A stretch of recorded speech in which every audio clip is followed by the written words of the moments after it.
Here's the problem. It's life insurance that only pays off when we die, because the threat to our family's financial security is not limited to our death. In fact, due to advancements in medical technology, many more of us are surviving an illness or an injury, like a heart attack or cancer or an automobile accident, that in the past would have resulted in our death.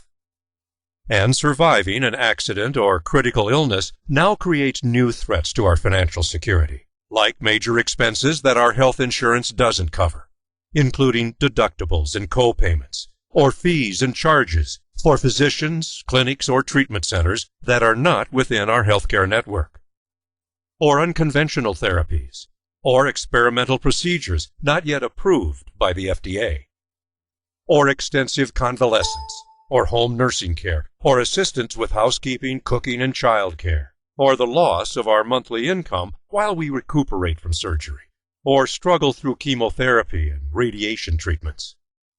These uncovered expenses are quite common and can cost us tens of thousands of dollars, often over several months, or even years of treatment and recovery. That's why 48% of all home foreclosures and 17% of all personal bankruptcies are directly attributable to a long-term disability, illness, or injury. So where can we get the money to pay for these expenses? With a new type of life insurance, known as living benefits life insurance, because this new type of life insurance allows us to take a cash advance against the tax-free death benefit while we are still living. Of course, ordinary life insurance will pay a tax-free death benefit to your family, which they can use to pay off the mortgage and replace your income. But with living benefits life insurance, a portion of that death benefit can also be advanced to you before you die.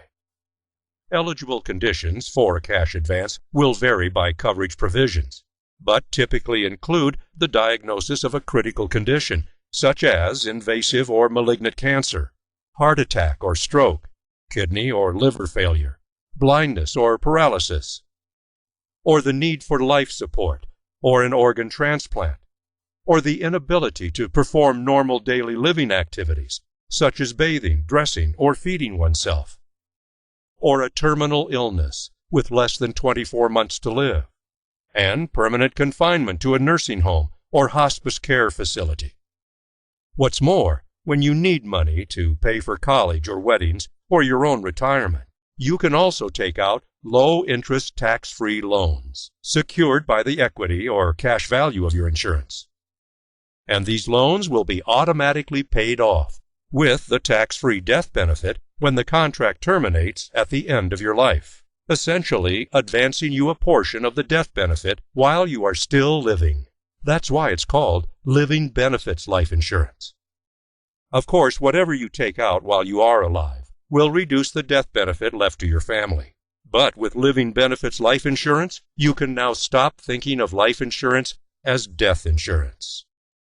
You can now start thinking of life insurance as a tax-exempt financial security asset, an asset that can provide you with a lifetime of tax-free benefits, so that the money you pay into your life insurance is no longer a budgetary expense, but is now a budgetary investment, contractually guaranteed to provide you with a lifetime of tax-exempt financial security.